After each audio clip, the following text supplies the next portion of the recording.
What's happening, guys? This is Speedy Spectrum, and welcome back to Let's Play Pokémon Stadium 2. In this episode, we are going to finish the remaining 3 battles of the Gym Leader class, starting with Last Tammy. I have dual-type Pokémon. Think you can pick on the weaknesses? Yes, I am going into this battle with supreme confidence. You don't stand a chance, despite how cheerful you look. I have dual-type Pokémon. Will you be able to exploit the weaknesses of both types? Well, that is the goal of the 3 Pokémon that I will select. I'm going to lead off with Spinarak, and I will bring Mareep and Wooper. This is a battle between the students of Earl's Pokémon Academy. The students begin battle with dreams of becoming respected Pokémon trainers. Given the attacks that all 3 of my Pokémon have, I should be able to cover all of the bases. However, this particular matchup is not a good one, because she decided to lead off with Macargo, which is a rock and fire type, and its attack is Flamethrower. That would be a death sentence to Spinarak. But Wooper?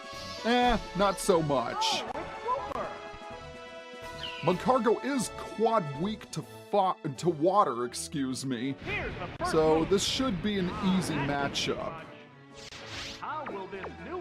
So we're going to go ahead and give it a surf attack, and it's going to be quad effective against Magcargo. Well, actually times 6 when you factor in stab damage. Yeah, no chance that Magcargo was going to survive that. As she explained, most of her Pokémon do have multiple weaknesses. So the secret is exploiting those weaknesses. Alright, she sent in Tangela, except for some reason the announcer pronounces it Tangela with a soft G sound. I don't know why. In any case, Tangela is a grass type, and its only attack is Giga Drain. And Spinarak, being a bug and poison type, can easily resist said attack. Tangela has extremely high physical defense, but it's not so great in the special department. Tangela was the only pure grass type in all of Generation 1, and then Chikorita was introduced in Gen 2. All I can say is thank goodness for Gen 4, because Tangrowth is an amazing Pokemon. One of the many evolutions that were introduced in Gen 4 that were oh so needed. In any case, we're going to keep hitting it with a Sludge Bomb until it goes down. And that is it. 2 down and 1 to go.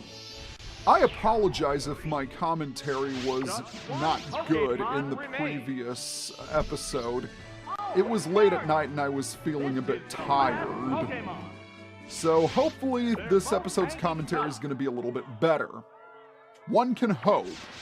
In any case, we have to deal with this Gyarados. It is a water and flying type, so it is a magnet for electric attacks. Its only move is Dragon Rage, which deals 40 HP worth of damage. No more, no less.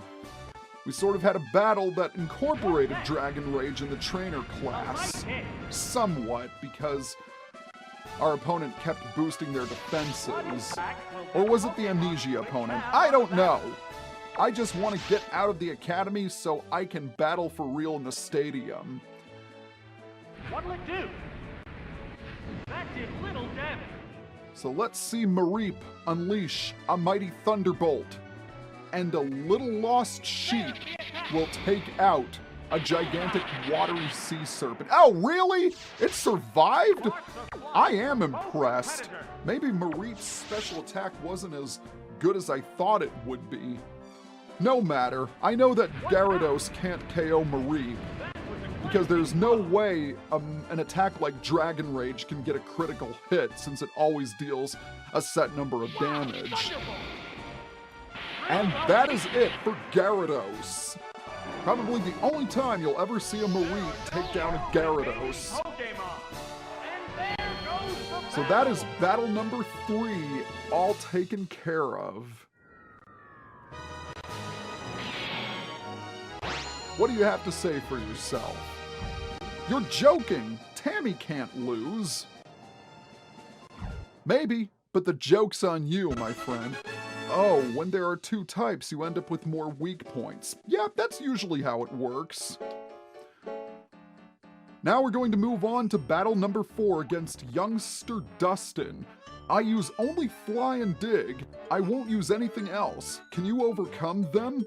Well, given the fact that we had to use Fly and Dig as one of our strategies in one of the battles, yeah, we're gonna do it with Fly and Dig.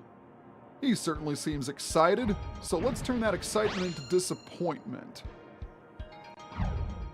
For this fight, I'm going to lead off with Seadra, and I will also bring Aerodactyl and Magneton. I'm fairly certain that Dustin is going to lead off with his Dragonite. This is a battle between the students of Earl's Pokémon Academy. The students begin battle with dreams of becoming respected Pokémon trainers. As I thought, in many of my practice runs, he has led off with his Dragonite. Dragonite is a dragon and flying type. Its only attack is Fly.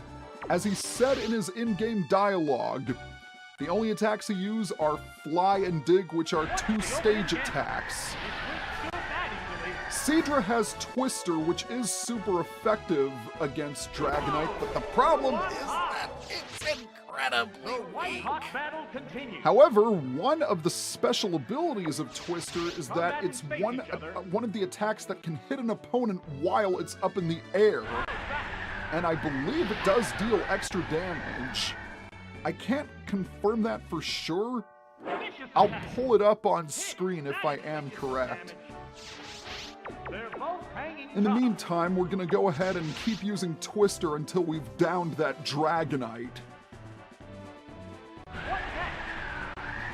Oh, critical hit right when I needed it. And Dragonite goes down, much to his dismay. For his second Pokemon, he is going to send out Skarmory, which is a Steel and Flying type, and yes, its only move is Fly. I'm going to switch out Seadra for Magneton because Dragon type attacks are resisted by Steel. Excuse me. Jeez, I need to get my words straight. Oh, it's Magneton! Magneton, arguably the best Skarmory counter in the entire game. And that was further proven when it received Magnet Pull for its ability, still an incredibly useful ability. Magneton's only moves are Lock On and Zap Cannon. Lock On will make sure the next attack hits without fail. And I know that I can resist Fly. And another reason why Lock On is so helpful is because we have Zap Cannon. Zap Cannon is an incredibly powerful electric attack that always paralyzes the target when it hits. However, it only has a 50% accuracy, so it hardly ever hits. That's why Lock On is so useful. Another attack that makes attacks hit without fail is Mind Reader. And I think those are the only 2 attacks in the franchise with that distinction. However, Lock-On is, Zap Cannon, excuse me, is not going to be particularly effective against this Steelix. So I'm going to switch to Aerodactyl. Aerodactyl has Earthquake, so that should be quite effective against his Steelix. Not only that, but Steelix's attack is Dig, which can't even hit Aerodactyl since it's Flying type. And not only that, but as of Generation 2, Earthquake can hit Pokemon that are underground. Best of 3 worlds. But yeah, I kind of figured it wouldn't take it out in one hit because Steelix has gargantuan defenses. It's also pretty fast as well. It doesn't look like it, but it's rather speedy. Not as speedy as Aerodactyl, granted. but it's still pretty good. Alright, you can go underground if you want to. Doesn't really matter to me anyway. Because it's time to quake, rattle, and roll. And I love how Aerodactyl's legs flail in the air as it initiates an earthquake attack of all things. Well, that's the second battle taken care of, which means we only have one left.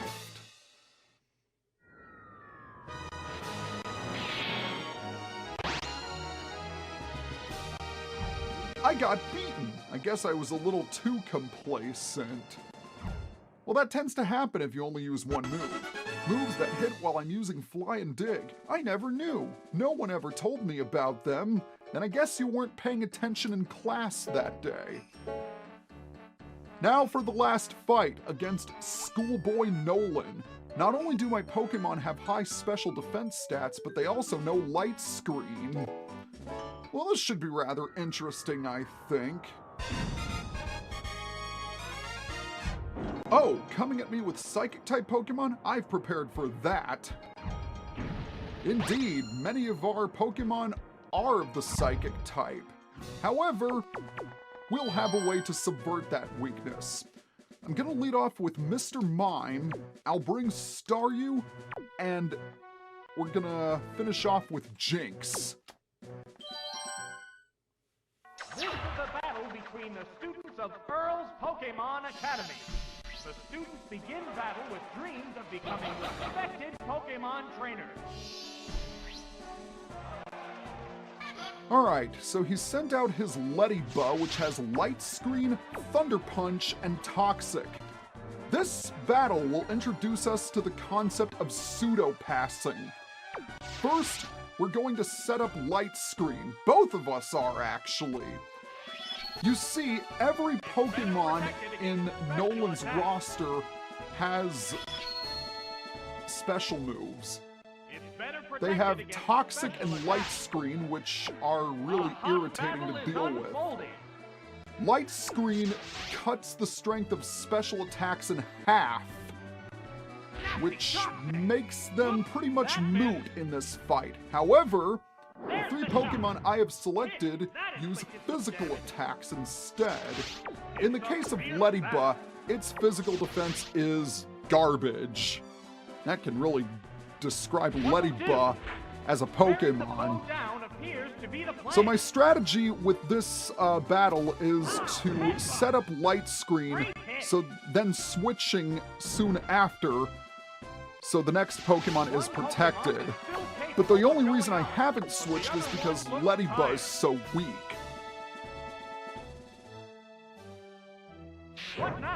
See, I've only taken 19 HP worth of damage. That is how pathetic Leddyba is.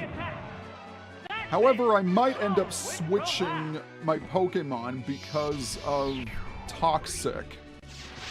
But even so, Light Screen will protect the entire team. Alright, Blissey is up next. Blissey is a normal type with the moves Light Screen, Ice Punch, and Psychic, and Toxic. Now that I think about it, maybe I don't want to switch out because Psychic is resisted by Mr. Mime. How much damage will it do? Not nearly enough for me to be worried, but it did reduce my special defense, which is largely irrelevant. Blissey is arguably the best special wall in the entire game. Seriously, it can tank Thunderbolts, Flamethrowers, and Ice Beams like they are nothing. That said, its physical defense is lacking, despite its massive, massive HP. Oh, wrong hit, the wrong time to get a critical. Oh dear, that was not good. Really did that much damage. Well, the Toxic's gonna kill me, so that's gonna be it for Mr. Mime. As far as Pokemon are concerned, I need to send out Jynx. Thanks to its psychic typing, it will resist psychic attacks. Alright. Let's hit it with a Body Slam. And it's going to set up the light screen again. Not really a concern for me. It's better protected against special attacks. This body slam should take it down. There it goes. Right, that's a So hit. Blissey has been taken care of, which is the tankiest of his Pokemon. Just one Pokemon So what remains. is his last Pokemon going to be? It's going to be Chansey. This is the last Normal Pokemon. type with the moves Light Screen, Psychic, and Toxic.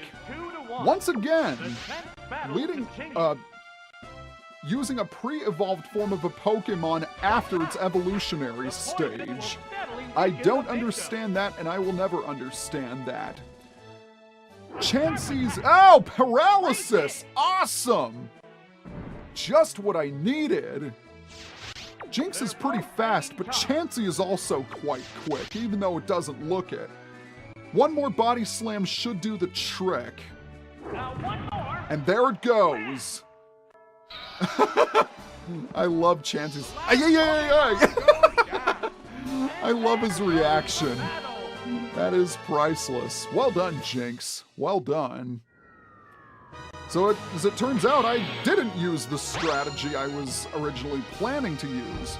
I haven't been taught that yet. Well, I'm learning too. Psychic-type Pokemon using physical attacks? I haven't learned formulas like that yet. Well, thanks to my formula for success, I have now obtained the top of the Gym Leader class. I don't know what that means, but I get a star, and more importantly, we get the Gym Leader Advancement Medal, and it's a medal with the picture of Pikachu on it. So next time on Let's Play Pokemon Stadium 2, we are going to tackle the Elite Four class. Exciting stuff. See you guys next time.